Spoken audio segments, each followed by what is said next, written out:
nous allons parler des armes spirituelles. On va dire les armes spirituelles de Dieu. Il faut plutôt préciser ça. Parce que les démons aussi ont ils ont aussi des armes spirituelles. Donc, les armes spirituelles de Dieu ou les armes spirituelles du chrétien. Les armes spirituelles du chrétien.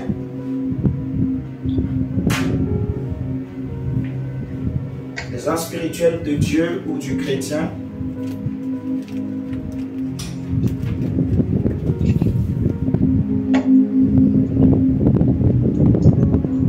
Les armes spirituelles de Dieu ou du chrétien.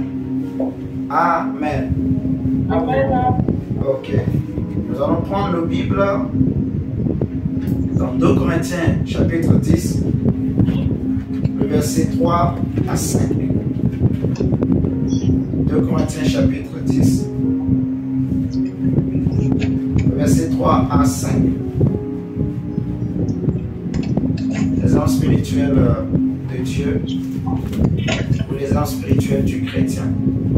Il est écrit, si nous marchons dans la chair, nous ne combattons pas selon la chair, car les armes avec lesquelles nous combattons ne sont pas charnelles, mais elles sont puissantes par la vertu de Dieu pour renverser des forteresses. Amen. Car les armes avec lesquelles nous combattons ne sont pas charnelles, mais elles sont puissantes par la vertu de Dieu pour renverser des forteresses. C'est très important la précision qui nous dit que ce n'est pas la vertu de Dieu. Donc, on parle vraiment des armes de Dieu. On nous dit qu'elles sont puissantes par la vertu de Dieu pour renverser des forteresses. Verset 5, nous renversons les raisonnements et toute hauteur qui s'élève contre la connaissance de Dieu et nous amenons toute pensée captive à l'obéissance de Christ. Amen. Amen. Amen. Lorsqu'on veut parler des armes spirituelles de Dieu, il faut comprendre qu'il existe 2 types d'armes spirituelles pour un chrétien. Ou lorsqu'on parle des armes en général, quand vous prenez une armée, parce que lorsqu'on parle des armes déjà, on est tous d'accord qu'on ne peut pas parler d'armes s'il n'y a pas d'armée. Amen. Amen. On parle des armes lorsqu'il y a une armée. Vous voyez? Comme l'Ukraine a une armée, la France a une armée. On parle des armes américaines, des armes russes, des armes de l'Union européenne qui sont envoyées actuellement. L'Union européenne fournit des armes à l'Ukraine pour justement combattre la Russie, ainsi de suite. Vous voyez? Donc il y a des chars, il y a des fusils d'assaut, il y a des avions de chasse, il y a beaucoup d'armes en fait. Il y a des armes offensives et des armes défensives. Il y a des armes qui sont là comme des radars pour détruire, comme un bouclier en fait, qui détruit toutes les autres missiles qui sont envoyés, vous voyez. Et la plupart des grandes puissances, ils ont ces armes. Israël, malgré que c'est un petit pays, mais c'est l'un des pays les plus équipés en armes pour se protéger. Parce que tout Israël est en guerre. Donc, lorsqu'on parle des armes, c'est que forcément, il y a une armée. Et la Bible dit que notre Dieu s'appelle l'Éternel des armées. Et nous sommes aussi des soldats. Paul le dit à Timothée, si vous prenez avec moi 2 Timothée chapitre, prenons 2 Timothée. Paul dit clairement à Timothée que nous sommes des soldats. 2 Timothée.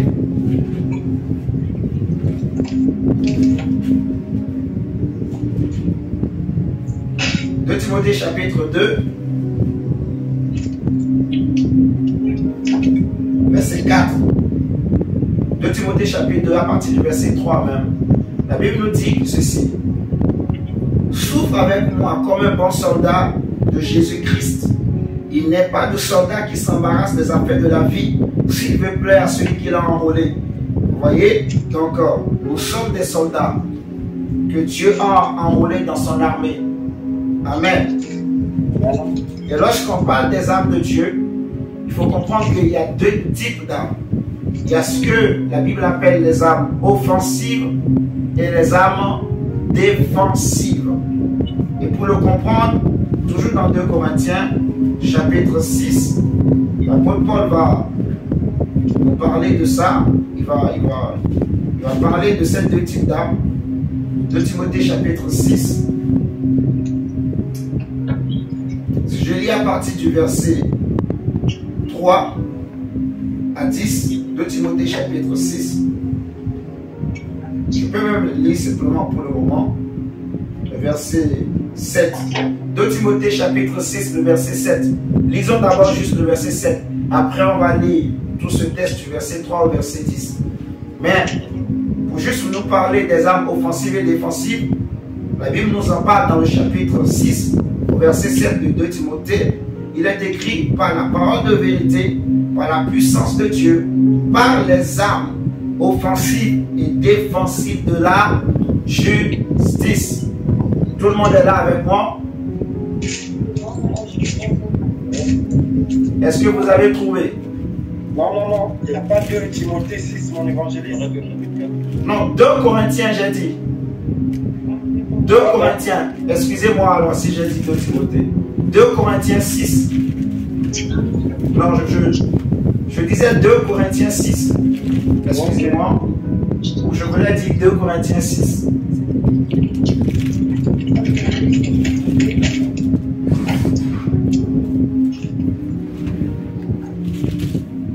Corinthiens, chapitre 6, le verset 7.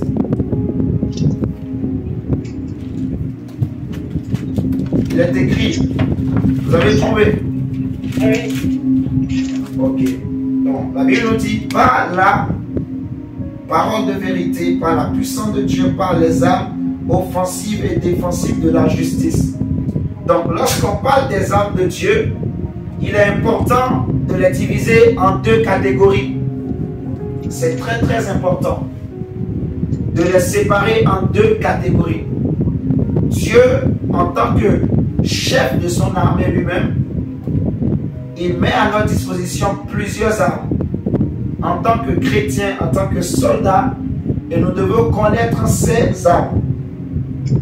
Vous voyez, un soldat qui est bien formé, devant chaque situation, il connaît l'arme qu'il faut utiliser.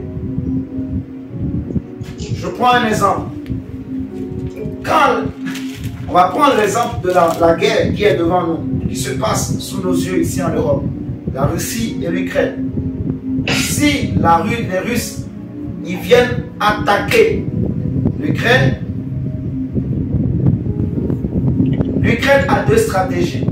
Soit elle se défend, soit elle-même, elle attaque. Elle riposte et elle attaque. Vous êtes d'accord avec moi?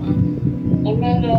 Maintenant, quand une armée est en position de faiblesse, la meilleure stratégie, ce n'est pas d'attaquer, c'est de se défendre.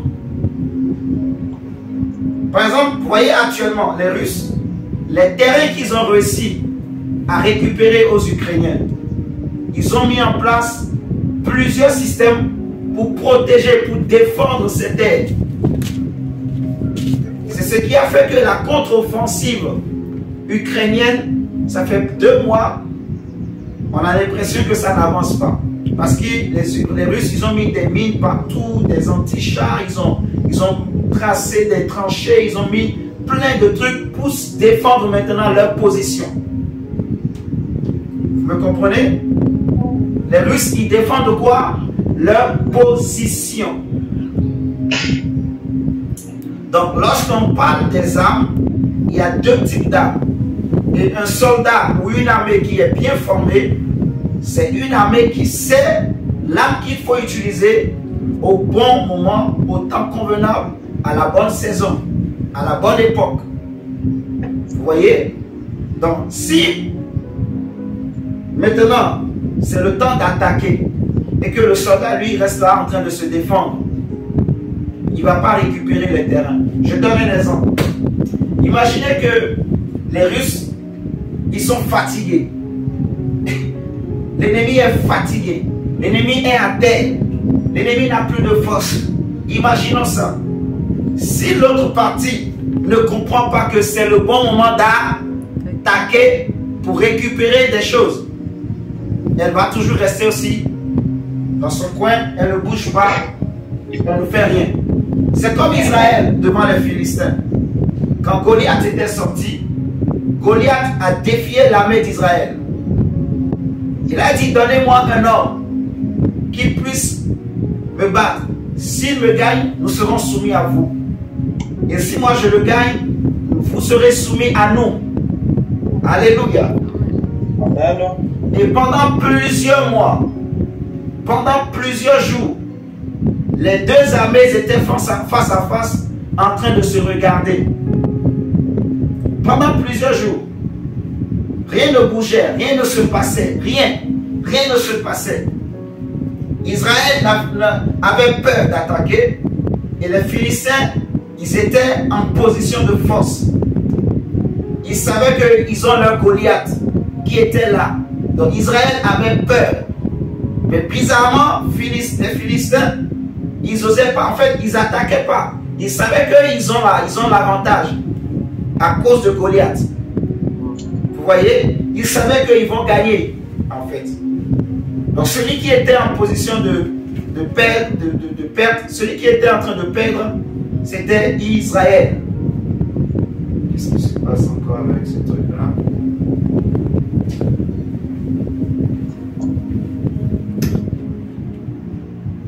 La batterie. Ouais, j'ai compris.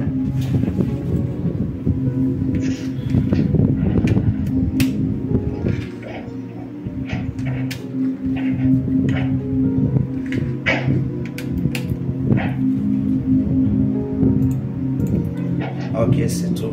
C'est bon?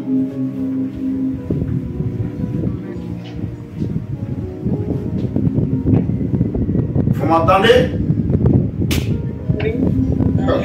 Donc pendant des mois, pendant des jours, Israël n'a pas pu attaquer, il avait peur. Mais lorsque David est arrivé sur le champ de bataille, David a attaqué. Amen. Vous m'entendez? Oui. Parce que David, en venant sur le champ de bataille, il est venu avec une autre arme.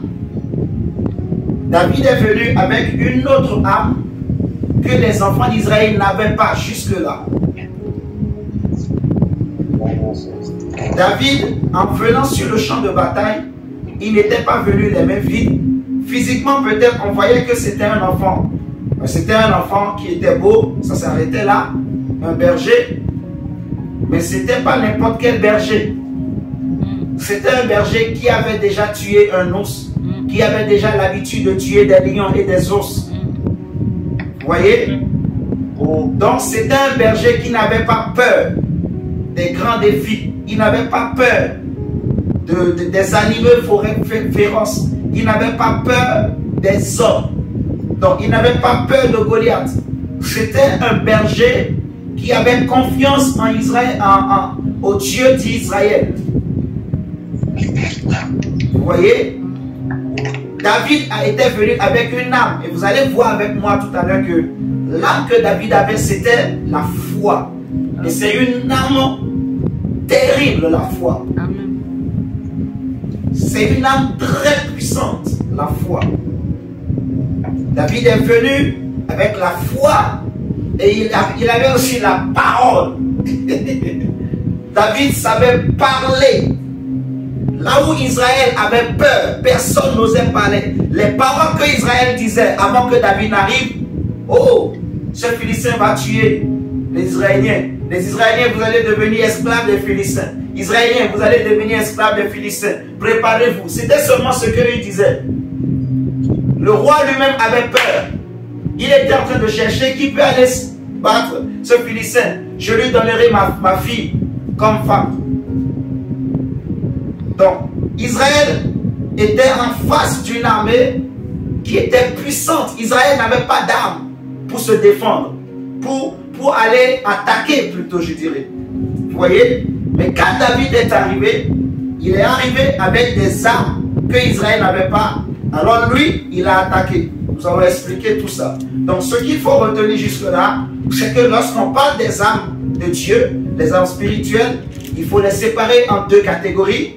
Il y a les armes que j'appelle offensives et il y a aussi les armes défensives, comme on a lu dans 2 Corinthiens 6, le verset 7. Vous voyez? Les armes défensives, ça sert à quoi? Et les armes offensives également servent à quoi dans une armée? Les armes défensives, comme ça se dit, comme ça se prononce, c'est pour défendre. Défendre quoi? Défendre sa position. Je répète, les armes défensives nous aident pour défendre notre position. Je répète, et vous pouvez noter, les armes défensives servent aux chrétiens pour défendre sa position. Amen. Maintenant, ce qu'il faut savoir, c'est qu'en tant que chrétien, en tant que chrétienne, en tant qu'enfant de Dieu, nous avons une position en Christ. Tu as une position en Christ. Amen. J'ai une position en Christ. Est-ce que vous m'entendez en ligne? Amen. Ok. J'ai une position en Christ. Tu as une position en Christ là où tu es. La Bible nous dit dans Éphésiens 2, au verset... Éphésiens 2, le verset... je crois verset 10, non, verset 5, si je ne me trompe pas. L'apôtre Paul dira, non, verset 6, Éphésiens 2, verset 6, il nous a ressuscités ensemble et nous a fait asseoir dans les lieux, nous a fait asseoir ensemble dans les lieux célestes en Jésus-Christ. Vous voyez? Donc c'est une très grande nouvelle. C'est que nous avons une position en Jésus-Christ. Notre position, c'est que nous sommes assis dans les lieux célestes en Christ.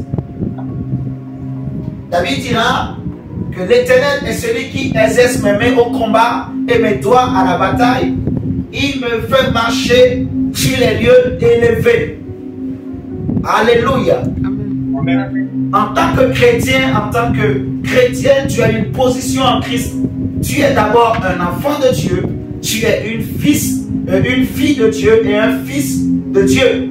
Et tu as une position en Jésus. Amen. Jésus dit, c'est moi qui vous ai choisi et qui vous ai établi afin que vous alliez et que vous portiez des fruits. Oui. Donc, les armes défensives nous servent à défendre notre position d'enfant de Dieu.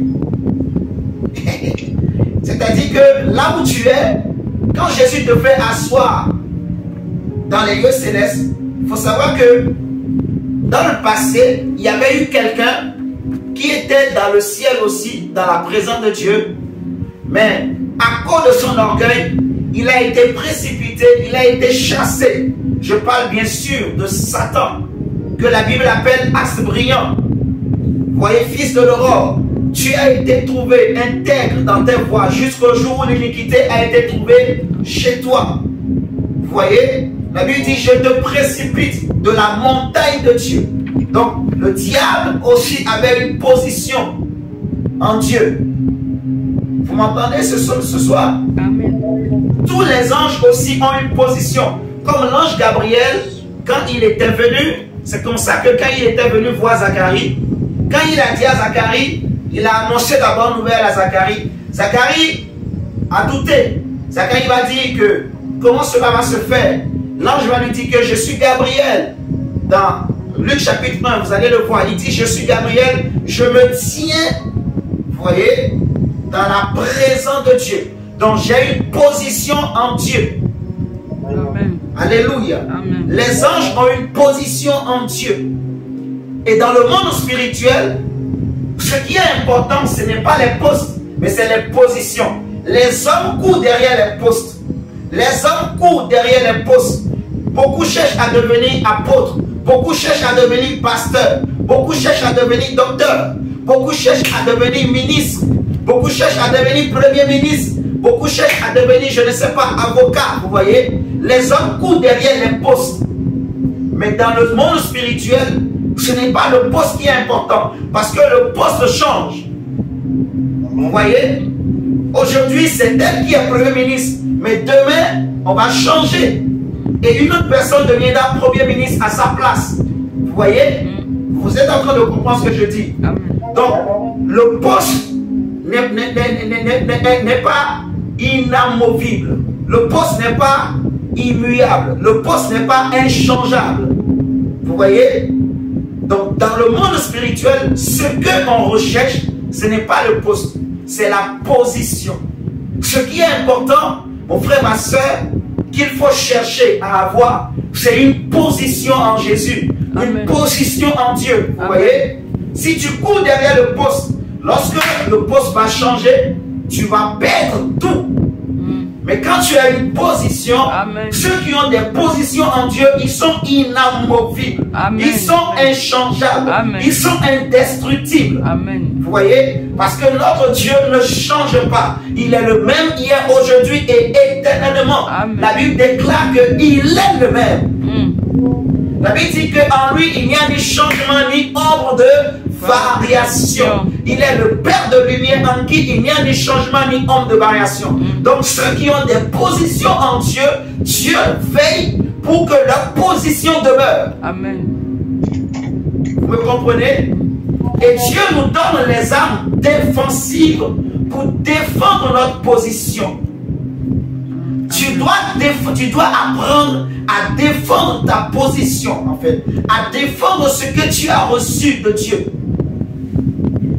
Parce que le diable, comme lui, il a perdu sa position en Dieu, il a été précipité, il est tombé. Dans Genèse, il a tout fait pour que le premier homme, Adam aussi, perde sa position. Vous m'entendez ce soir? Amen. En poussant Adam à pécher, Adam a perdu sa position et le diable a récupéré tout. Tout le pouvoir que Adam avait, le diable a récupéré tout. Regardez ce qu'il a dit à Jésus lorsqu'il est venu tenter Jésus dans le désert. Il va lui dire que si tu te procèdes et tu m'adores, je te donnerai toute cette gloire. Vous voyez? Parce qu'il m'a été donné. Waouh! C'est très important. Essayons de comprendre un peu ce qu'il veut dire. Quand il dit à Jésus, le pouvoir de tous ces royaumes m'a été donné. Le pouvoir m'a été donné. Vous voyez? Ça veut dire qu'au départ, le pouvoir ne lui appartenait pas. Et vous savez, dans Genèse, quand Dieu voulait créer l'homme, il a dit, faisons l'homme à notre image, à notre ressemblance, afin qu'il domine. Donc l'homme avait été créé et il avait une position en Dieu. Mais en péchant, il a perdu sa position et c'est comme ça que le diable a récupéré le pouvoir. Le pouvoir sur la terre. C'est comme ça, en fait. Donc aujourd'hui, en Jésus, nous retrouvons notre position. Mieux encore, amen, nous sommes élevés plus que la position que Adam avait. Amen. Vous voyez ce que je dis? La position que tu as aujourd'hui en Christ, c'est plus que la position que Adam avait. La condition que tu as aujourd'hui en Christ, elle est supérieure à la condition que Adam avait. Parce qu'aujourd'hui, ta position, elle est supérieure à la position des anges. Amen. Tu n'es pas traité comme un ange, tu es traité comme un fils. L'apôtre Paul dira que nous sommes héritiers de Dieu. Et en tant qu'héritiers de Dieu, nous sommes co-héritiers avec Christ. Donc, c'est fort la position que tu as. Il faut savoir, mon frère, que tu as une position dans le monde spirituel. Amen. Tu as une position à défendre. Vous voyez? Je répète encore que tu as une position à défendre. Amen. Oh, je répète encore, ma soeur, sache-le, tu as une position à défendre. Donc, ne méprise pas les choses de Dieu. Ne néglige pas les choses de Dieu. j'ai une position à défendre, tu as une position à défendre. Et lorsqu'on parle des armes offensives, les armes offensives, en fait, c'est pour attaquer. Vous voyez? C'est pour passer à l'offensive.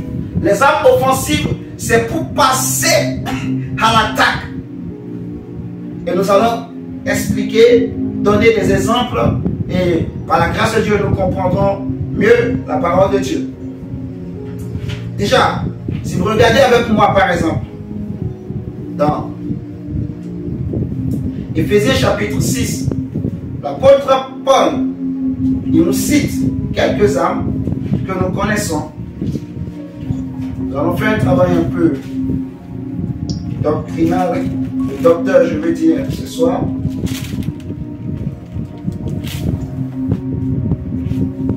Éphésiens 6, le verset 10 à 17 nous dit ceci. Au reste, fortifiez-vous dans le Seigneur et par sa force toute puissante, revêtez-vous de toutes les armes de Dieu. Alléluia. On nous dit, revêtez-vous de toutes les armes de Dieu afin de pouvoir tenir ferme contre les ruses du diable. Car nous n'avons pas à lutter contre la chair et le sang, mais contre les dominations, contre les autorités, contre les princes de ce monde de ténèbres, contre les esprits méchants dans les lieux célestes. C'est pourquoi prenez toutes les armes de Dieu afin de pouvoir résister dans le mauvais jour et tenir ferme après avoir tout surmonté. Le verset 14. On dit, tenez donc ferme. Ayez à vos reins la vérité pour ceinture. Première arme. La ceinture de la vérité. Amen. Alléluia. Première arme, la ceinture de la vérité.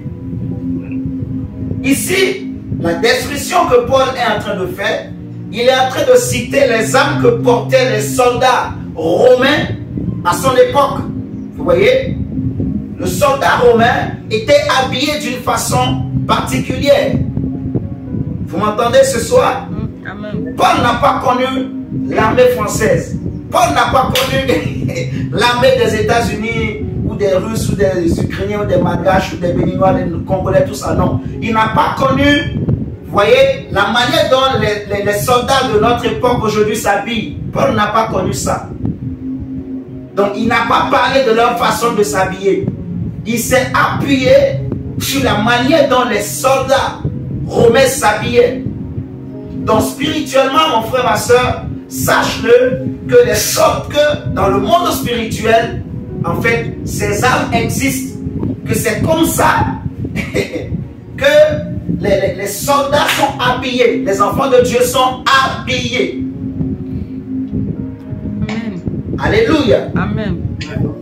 Premièrement, il nous parle de la ceinture de la vérité. Pour bien comprendre ce qu'il veut dire par là, regardez, au temps de Paul, quand les soldats s'habillaient, ils portaient une sorte de robe, je peux appeler ça robe, qui ça peut être toute faite, il y en a tout est fait d'émail en ferraille, vous voyez, ça pouvait arriver peut-être ici, et il était obligé de mettre une ceinture pour que ça ne bouge pas dans tous les sens. Vous comprenez ce que je dis? Amen. Donc la ceinture qu'il mettait, ça lui permettait de contrôler son vêtement, son manteau. Ça lui permettait aussi de porter des armes qu'il allait mettre sur le côté, ainsi de suite. Vous voyez, la ceinture avait une place très importante. Amen. Vous voyez ce que je suis en train de dire?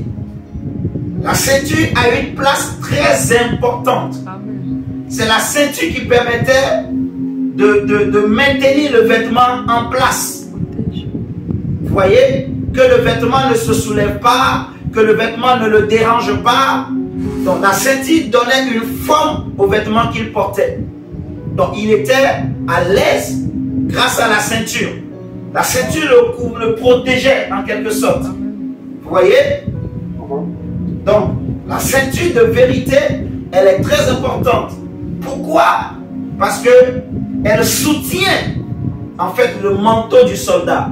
Elle soutient, je répète, les soldats romains, ils portaient une sorte de robe, des cailles, non pas des cailles, de mailles en fait. C'était comme des ferrailles, mais il y avait les mailles, les petits trous, vous voyez. C'était des habits qui étaient lourds. Et il portait ça d'abord, ensuite il met sa ceinture et il prend les autres armes que nous allons citer après. Donc, la ceinture, la place de la ceinture, elle était importante parce que s'il ne mettait pas la ceinture, vous imaginez je porte un boubou et je traîne comme ça, mais je vais à la guerre avec un boubou.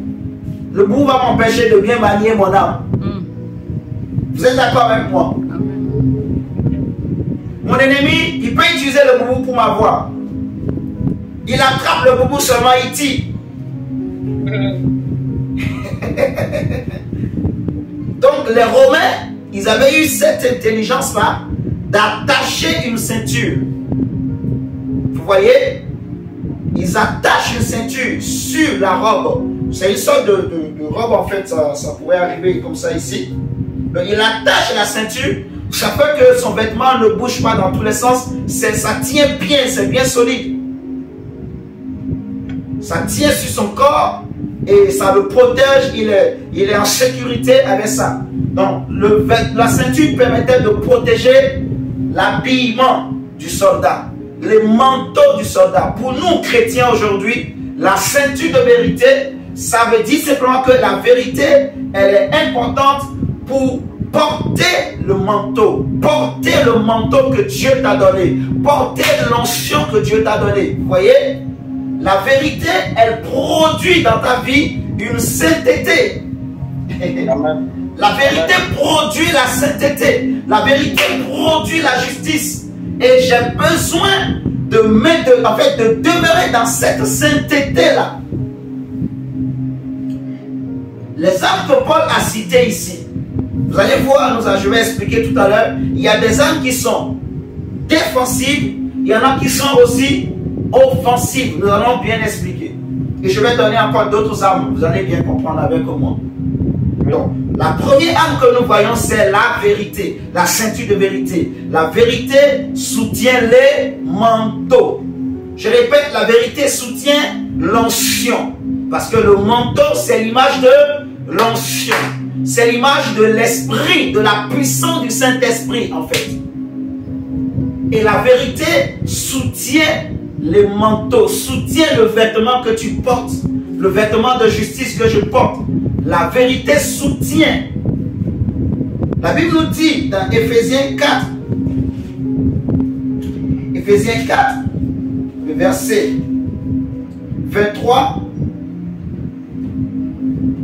même le verset 24, Éphésiens 4, le verset 24, la Bible nous dit, et a revêtu l'homme nouveau, créé selon Dieu dans une justice et une sainteté que produit la vérité. Vous voyez? Donc on nous dit de revêtir l'homme nouveau, créé selon Dieu, dans une justice et une sainteté, produit par quoi? La vérité. Donc, pour rester dans la sainteté, pour persévérer dans la sainteté, il te faut la vérité. Il faut veiller sur la vérité dans ta bouche. Il faut veiller sur la vérité dans ton cœur. Il faut veiller sur la vérité dans ton foyer. Alléluia. Tu ne peux pas combattre l'ennemi si tu ne veilles pas sur la vérité. Jésus dit en parlant du diable qu'il est menteur et le père du mensonge. Il ne peut pas se tenir dans la vérité. Vous voyez, un soldat d'en haut, il doit être un homme de vérité. Un homme qui dit la vérité. Un homme qui marche dans la vérité. Qui vit dans la vérité. La vérité, la ceinture de la vérité, c'est une arme défensive. Vous m'entendez ce soir? Offensive. Non, défensive. La vérité est une arme défensive. Ça te protège, en fait. Tu n'utilises pas la vérité pour attaquer l'ennemi. Vous comprenez? La vérité te protège, elle te préserve. Elle protège la sainteté en toi.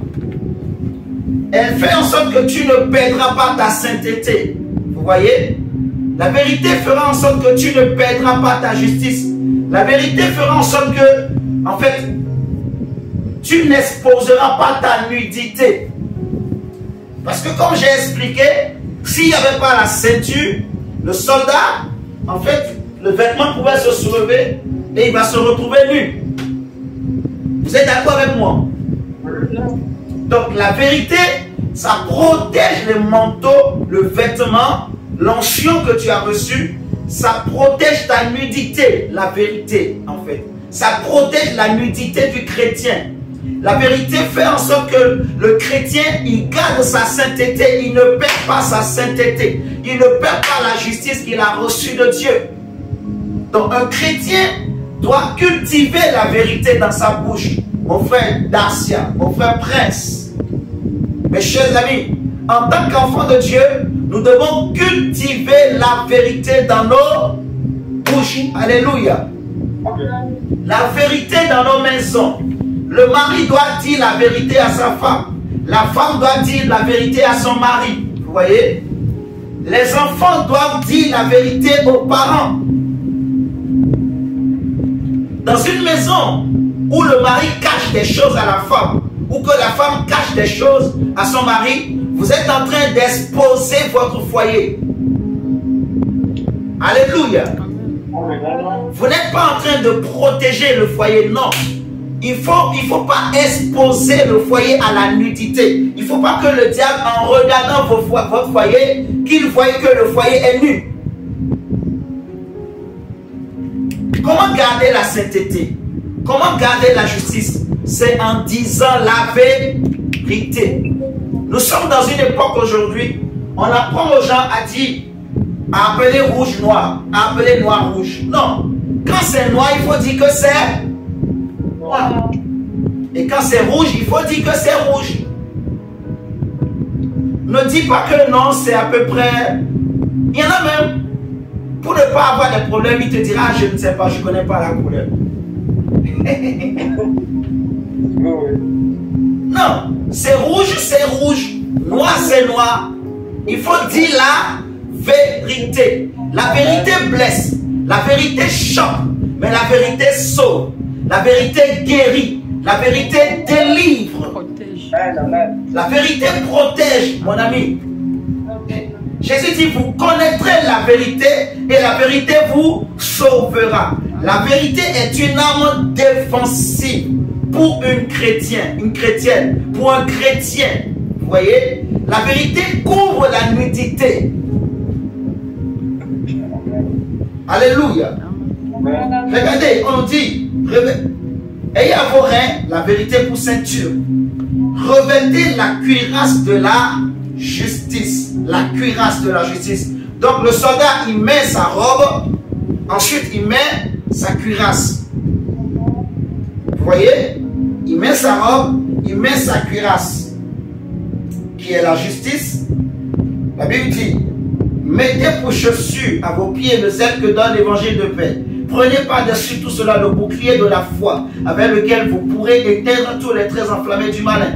Prenez aussi le casque du salut et l'épée de l'esprit qui est la parole de Dieu. Donc après la vérité, on nous parle de la cuirasse de la justice. Et j'ai dit tout à l'heure que la vérité produit la sainteté et la justice. On a lu ça dans Éphésiens chapitre 4, le verset 6, je crois. Vous êtes d'accord avec moi?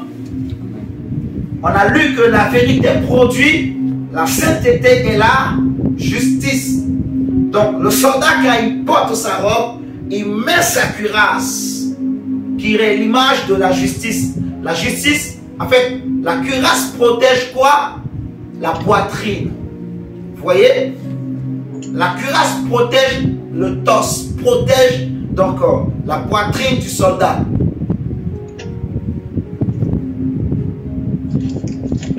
Il prend sa cuirasse, il prend la cuirasse dans sa main. Vous m'entendez ce soir? Il prend sa cuirasse, il porte son vêtement. Déjà le vêtement, il n'est pas facile. Si vous regardez, si vous avez déjà vu peut-être, tellement que c'est lourd. Donc ce n'est pas facile pour même une flèche de percer le vêtement facilement. Mais malgré ça quand même, le soldat il tient une cuirasse dans sa main. Vous voyez? Il peut le mettre comme ça sur sa poitrine. Si vous le voyez souvent, il tient sa cuirasse, il le tient comme ça, ou bien il y en a, il le laisse balancer comme ça. Mais souvent il tient sa cuirasse comme ça, il tient son arme, il a son casque, il a ses chaussures. Avec ses bandouliers, il attache tout ça.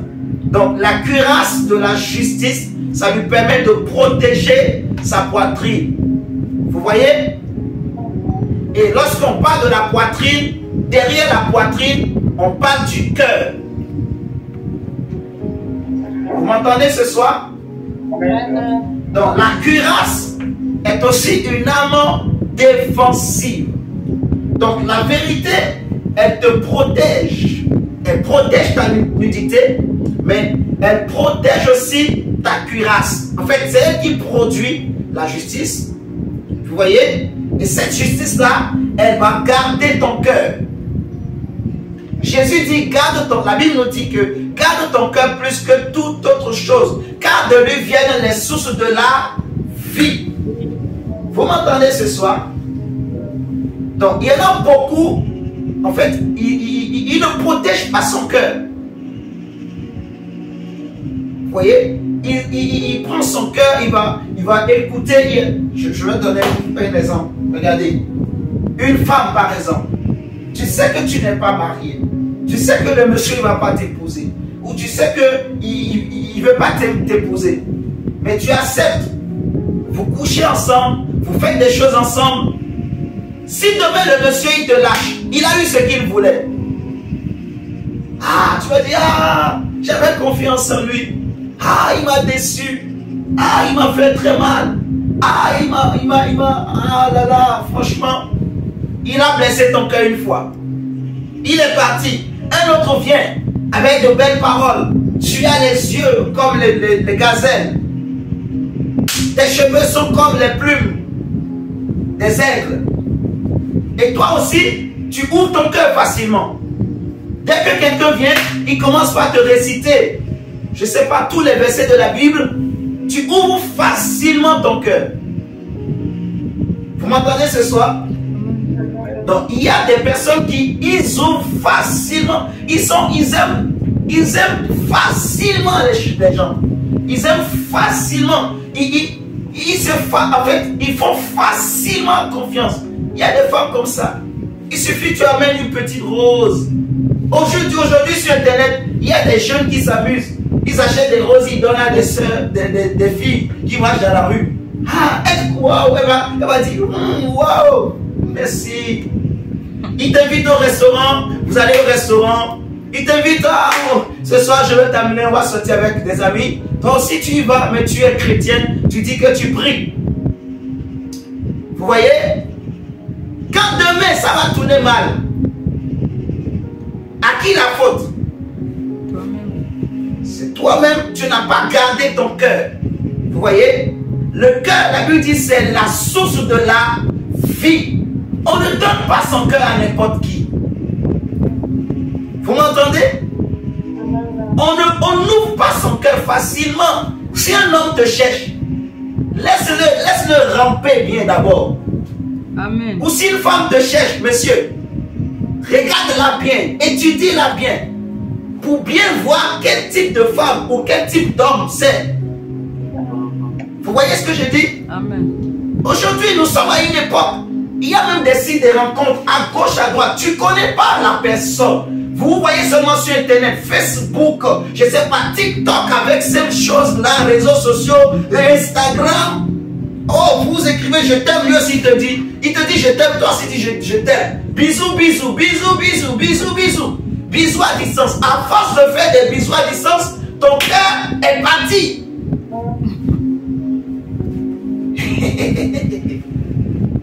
On ne dit pas bisous, bisous à n'importe qui. Hey, est-ce que j'ai choqué quelqu'un? Est-ce que, s'il vous plaît, ne me lapidez pas. La parole est fragile. Oui, mon frère. On dit pas bisous, bisous, bisous, bisous, bisous, bisous, bisous. Réseaux sociaux, Instagram, ah, il cherche une femme, tac, tac, tac, il crée un profil, il met une photo. Aujourd'hui, sur les réseaux sociaux, il y a des hommes qui se font passer pour des femmes. J'ai vu quelque chose dernièrement. Un homme, donc, en fait, c'est un couple, un homme et une femme. Mais dans le couple, la femme, c'est l'homme qui est la femme. C'est l'homme qui est la femme. Et la femme, c'est elle qui est l'homme. C'est rien. C'est le temps de la fin. Vous êtes en train de me comprendre. Demain, tu vas sur un site internet.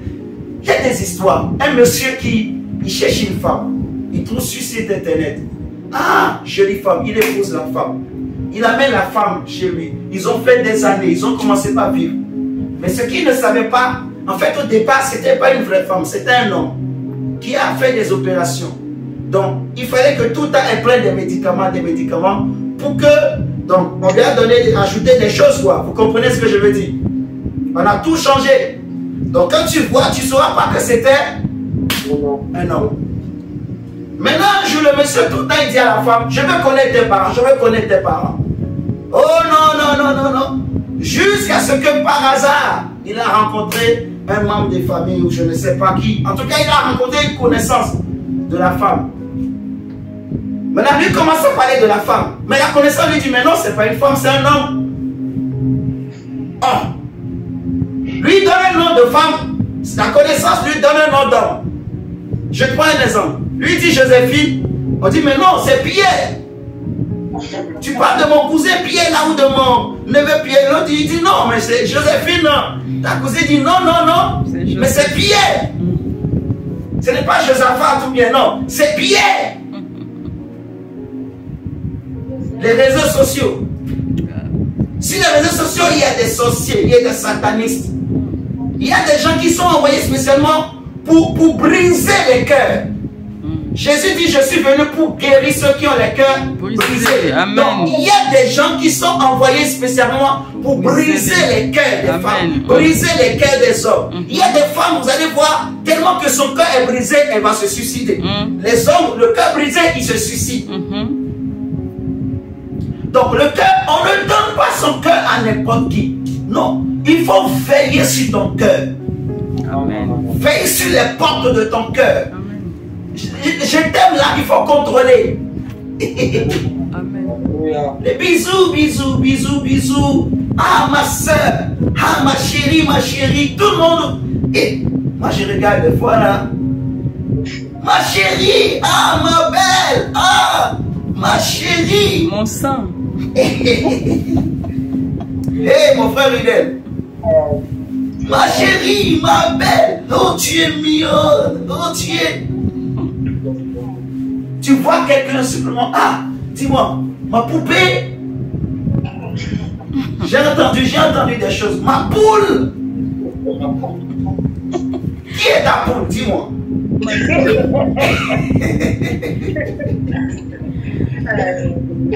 Ma pisse aussi. Hein? Ma pisse. Ma pisse.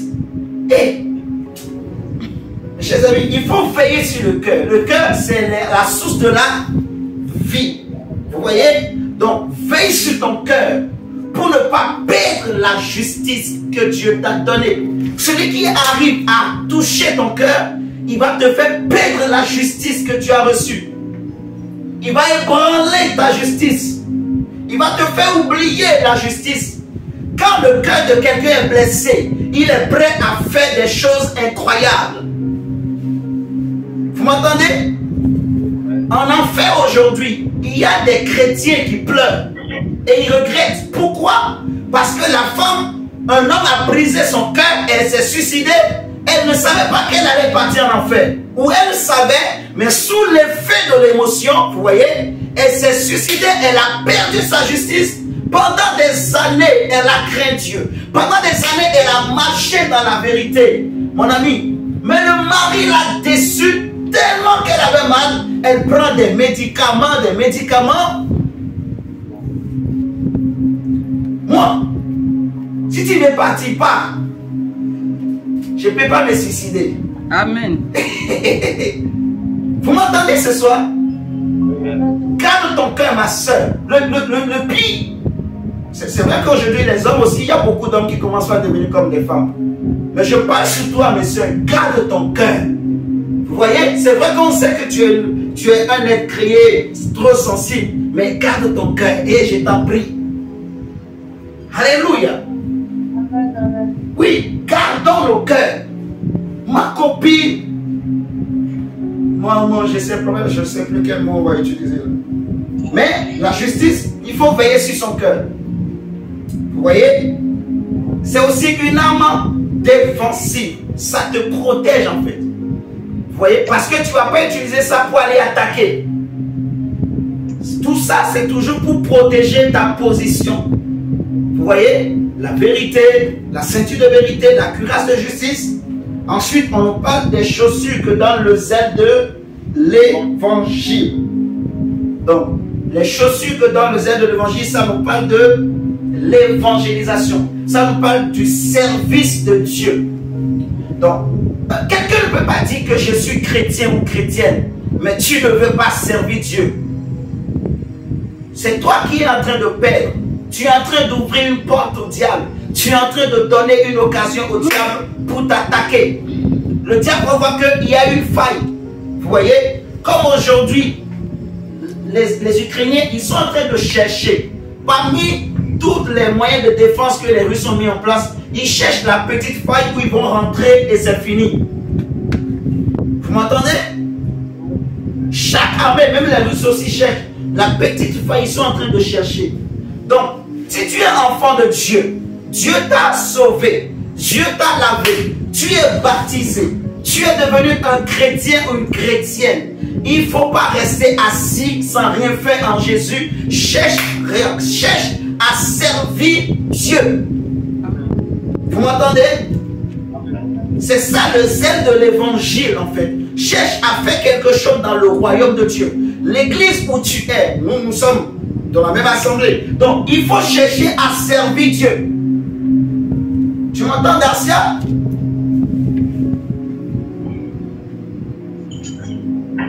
Il faut chercher à servir Dieu.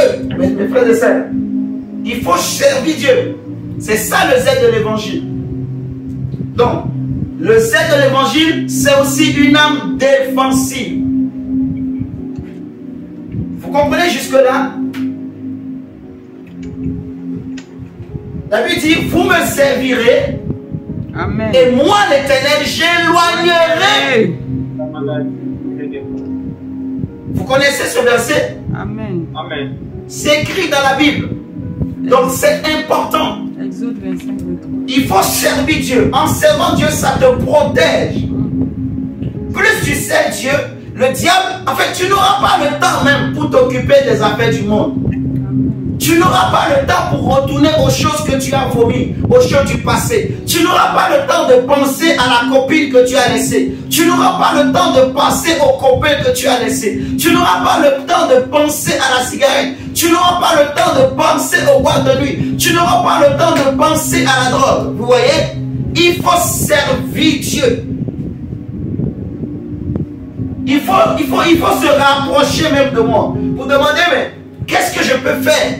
Un enfant de Dieu qui aime le Seigneur, qui a compris, il est zélé. Quand il vient dans la présence de Dieu, il cherche pasteur, évangéliste, prophète. Qu'est-ce que je peux faire? Je vais servir Dieu. Vous m'entendez? Amen. Il faut servir Dieu. Sers Dieu avec ton corps. Sers Dieu avec ton âme et ton esprit. Sers Dieu avec tes moyens. Amen. Josué a dit, moi et ma maison, nous servirons l'Éternel. Donc, sers Dieu même avec ta famille si c'est possible. Amen. Si les membres de ta famille sont chrétiens, chrétiennes, servez Dieu ensemble. Que votre famille soit une famille de serviteurs et de servantes de Dieu. Amen. Vous êtes protégés. Le diable ne peut pas vous approcher facilement. Vous voyez ce que je dis? Parce que Dieu sera au milieu de vous. Dieu sera avec vous. Vous deviendrez la propriété privée de Dieu. Vous deviendrez sacré pour Dieu. Vous deviendrez en fait intouchable. C'est important d'avoir le zèle pour le Seigneur. Regardez, après, on nous parle donc de prendre le bouclier. Le bouclier. Donc j'ai parlé de la cuirasse. La cuirasse qui est mise. Ensuite, on nous parle du bouclier. Excusez-moi, j'ai mélangé les deux choses. Tout à l'heure, quand je parlais de la cuirasse, ce n'est pas, on ne tient pas la cuirasse à la main. Ok? La cuirasse, on la porte en fait. On la porte sur tout le corps. C'est ça. La cuirasse, on la porte sur le corps. Elle n'est pas tenue à la main. C'est le bouclier qui est tenu à la main. Vous m'entendez? Oui. Ok. Donc, on dit maintenant, prenez par-dessus tout le bouclier de la foi avec lequel vous pourrez éteindre tous les traits enflammés du malin. Vous voyez? Donc, le bouclier, on dit, c'est pour éteindre tous les traits enflammés du malin. La foi, c'est comme une épée à deux tranchants. Elle te permet, justement, de te défendre, donc, d'éteindre tous les traits enflammés du malin. Vous voyez? Mais elle déplace aussi les montagnes. Vous voyez ce que je dis? La foi, c'est comme un bouclier qui te permet d'éteindre tous les traits enflammés du malin. Je vais donner un exemple très simple. Dans la famille où quelqu'un t'a dit que toi, cette année, tu mourras. Et tu sais que c'est un grand féticheur. Dans le village, tout le monde a peur de lui. Il t'a dit que tu mourras. Si tu es un homme de foi, tu vas lui dire, mais qui es-tu toi pour décider de ma mort? Tu n'es pas Dieu. Sauf Dieu peut me tuer. Mais comme toi tu n'es pas Dieu, moi je ne mourrai pas. Au contraire, c'est toi qui mourras à ma place. Amen. Tu lui dis, c'est toi qui mourras à ma place. Moi, mon temps n'est pas encore arrivé. Car il est écrit. Vous voyez? Il est écrit que le châtiment qui me donne la paix est tombé sur Jésus et que par ses maîtresses je suis guéri. Oui, il est écrit. Jésus a dit que le châtiment qui me donne la paix, il a porté. Qui me condamnera? Qui m'accusera? La Bible dit qu'il est juste de donner justement. Regardez, prenons Thessaloniciens.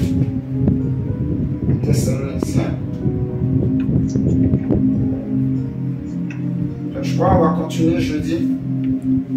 1 ou 2. 2 Thessaloniciens. 2 Thessaloniciens.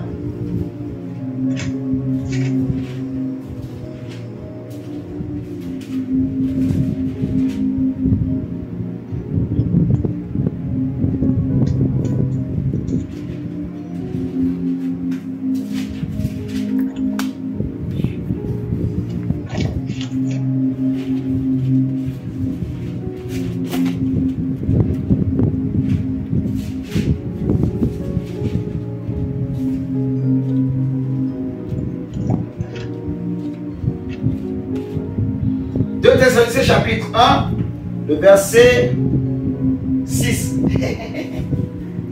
2 Thessaloniciens 1, le verset 6. Il est écrit, car il est de la justice de Dieu de faire quoi? De rendre l'affliction de ceux qui s'affligent. Amen. De rendre l'affliction à ceux qui vous affligent et de vous donner à vous qui êtes affligés du repos avec nous. Vous voyez?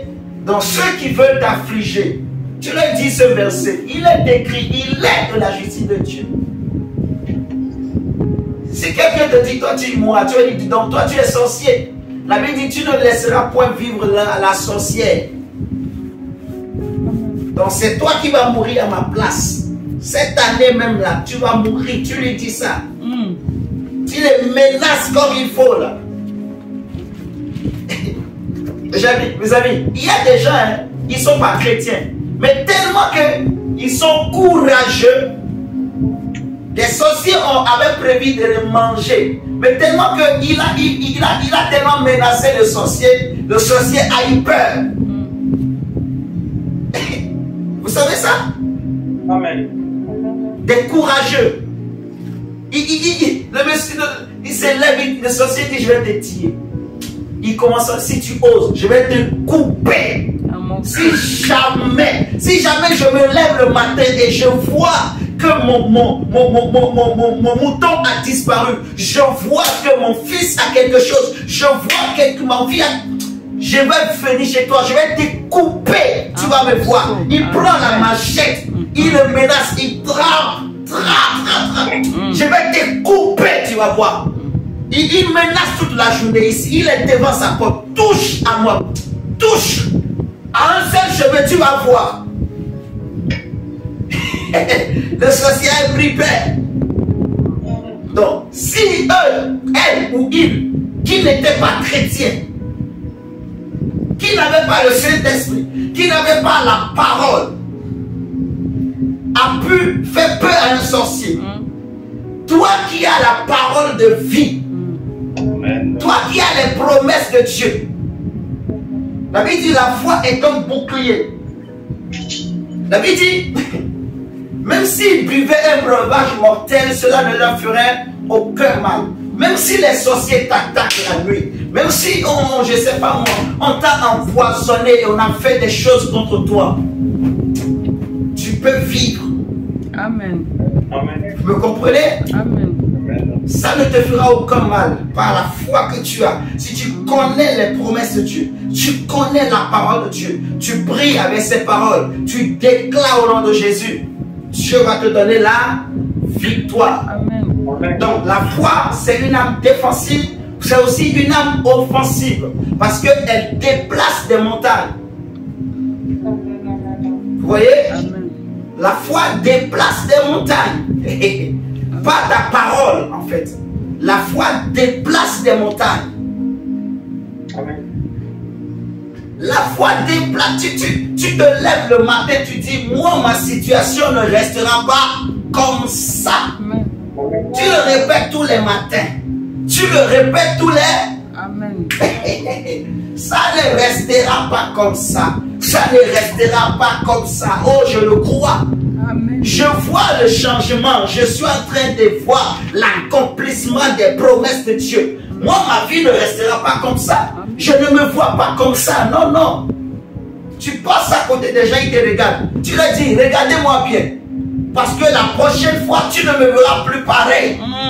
C'est la dernière fois que tu me regardes, tu me verras comme ça. Donc profite, regarde bien. Prends même photo. Quand je repasserai, Je vais changer. tu vas voir un changement. Je ne serai pas les mêmes. Amen. La foi déplace les montagnes. La foi change des choses. La foi, en fait, permet à Dieu d'accomplir des choses dans nos vies. Donc, la foi est un bouclier.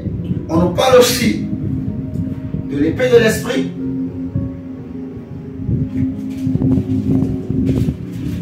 Je crois. Et là, on va regarder ces différentes armes, mais il n'y en a pas que cela. Et on détaillera les autres également. Le jeudi, on a parlé de la vérité, la cuirasse de la justice. On a parlé du zèle. Voilà. On a parlé du bouclier de la foi. Il y a le casque aussi du salut. Le casque du salut, donc ça te protège la tête. Vous voyez? Quand le soldat il met le casque sur sa tête, ça protège quoi? La tête, les pensées. Ça protège la tête. Donc quand on parle de la tête, il y a les yeux, il y a les oreilles, il y a les pensées. Amen. Vous voyez? Le casque, donc, c'est la tête. Donc, les yeux, les oreilles, la bouche, les pensées, tout ça. Le casque du salut. Ça veut dire que si tu veux protéger tes pensées, tu veux garder le salut que Dieu t'a donné, tu ne veux pas que quelque chose vienne troubler ton cœur, troubler ton salut, te faire perdre ton salut, tu dois veiller sur ce que tu écoutes.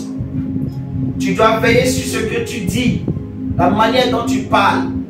Tu dois veiller aussi sur ce que tu regardes.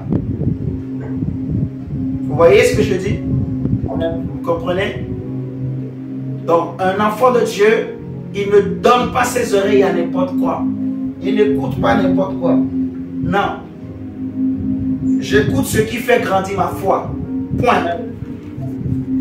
Mais tout ce qui va me faire douter des promesses de Dieu dans ma vie, pourquoi je vais écouter? Au contraire, je déracine ça. Oui, mon frère, ma soeur. J'écoute les paroles qui me font grandir. J'écoute les enseignements qui me font grandir.